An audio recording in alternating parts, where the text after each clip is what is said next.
여러분들께서 신구약 중간사를 많이 사랑해 주셔서 보답하는 심정으로 유대 역사가 요세푸스의 자료들을 통해서 중간사를 조금씩 접하고 그리고 그것을 토대로 신약 성경을 깊이 있게 묵상하는 코너를 시간이 날 때마다 전하고자 합니다.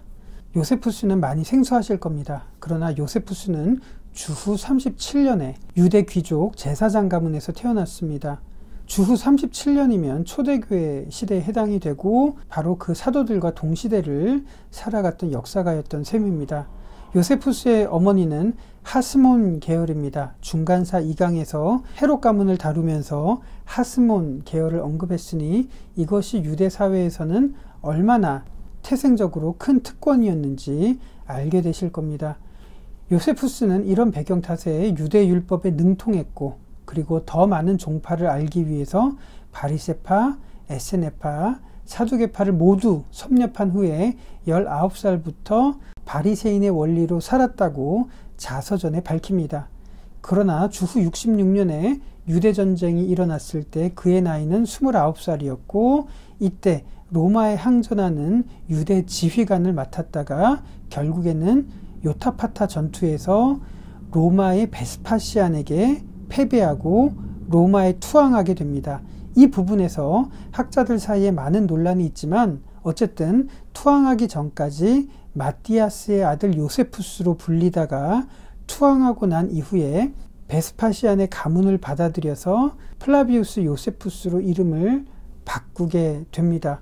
줄리우스 시저부터 네로 황제에 이르기까지의 황제들은 율리오 클라디오 가문이었는데 베스파시안이 무력으로 황제 자리에 오르면서 평범한 플라비우스 가문이 새로운 왕조를 열게 되는 상황입니다. 그래서 이때 투항했던 역사가 플라비우스 요세푸스의 임무는 플라비우스 가문을 위해서 소위 용비어천가를 쓰는 역할을 맡게 되는 겁니다. 그래서 요세푸스에 대한 역사적인 평가가 극명하게 갈리는 이유이고요. 그래서 제가 연구했던 부분은 요세푸스의 자료를 믿을 만한가 아닌가의 차원을 넘어서서 이런 기록들 이면에 요세푸스는 무엇을 말하고 싶었는가를 밝히는 연구를 지난 10년 넘게 해왔습니다. 요세푸스에 대한 이야기는 앞으로 더욱더 많이 나누기로 하고요.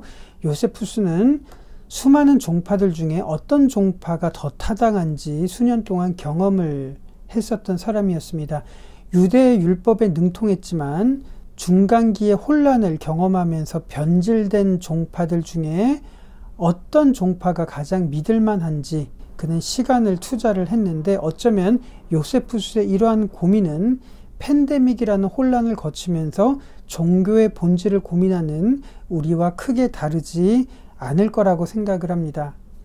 요세푸스의 유대 고대사 18권 3장 3절에 이런 기록이 있는데 주목해 볼 만합니다. 예수라는 현자가 있었다. 그는 사람들로 하여금 기꺼이 진리를 받아들일 수 있도록 했던 랍비였다. 그는 수많은 유대인뿐 아니라 이방인까지도 그의 곁으로 끌어들였다. 그가 바로 그리스도였다. 빌라도가 유대의 유력 인사들의 요청에 의해 그를 십자가에 달려 죽게 했으나 그를 처음부터 사랑했던 자들은 그를 버리지 않았다. 왜냐하면 하나님의 선지자들이 그에 관해 예언한 대로 3일 만에 다시 살아나서 그들에게 나타났기 때문이었다.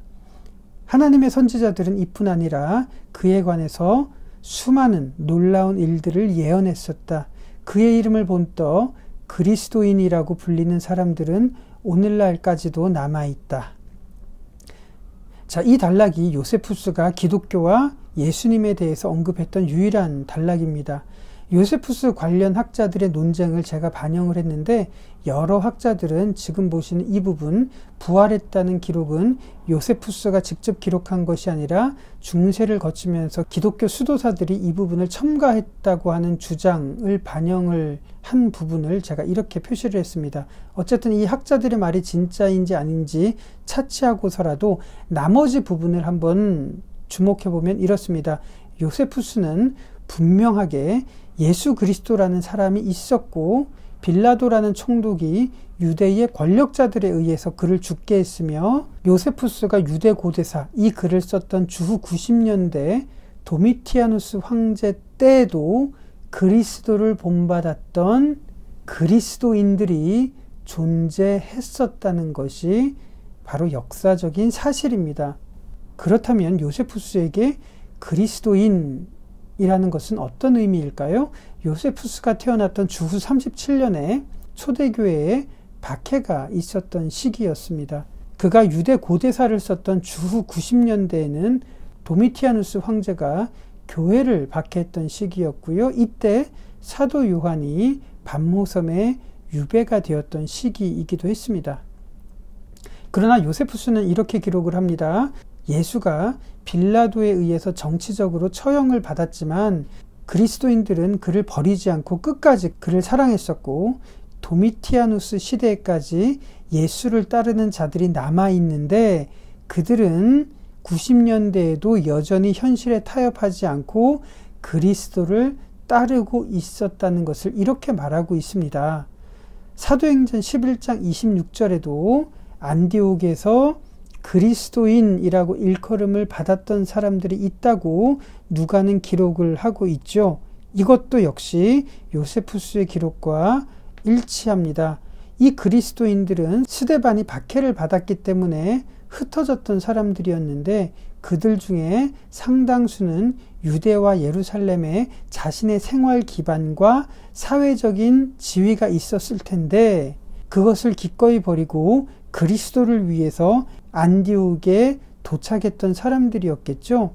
그런 암담한 상황 속에서도 그들은 현실과 타협하지 않고 자신의 이익을 구하지 않고 그리스도의 모습을 따르기로 결심했다고 누가도 그리고 요세푸스도 말하고 있습니다. 어떤 종파를 믿을 만한가? 이것을 고민했던 유대 역사가 요세푸스가 남긴 그리스도인에 대한 기록은 우리에게 그리스도인으로 살아가는 것이 무엇인지 생각해 보게 되는 대목입니다. 과연 기독교는 사회에서 믿을 만한 종파인가요? 그리스도인은 사람들로부터 신뢰받을 만한 사람들인가요? 적어도 유대 출신 로마 역사가였던 요세푸스의 눈에 그리스도인들은 거짓말하지 않았고 타협하지 않았고 탐욕스럽지 않았고 끝까지 그리스도를 위해서 자신의 이익까지도 희생했던 사람들이었다는 것을 생각한다면 그것이 바로 우리 시대에 회복해야 되는 그리스도인의 위상이 아닐까 생각을 해봅니다.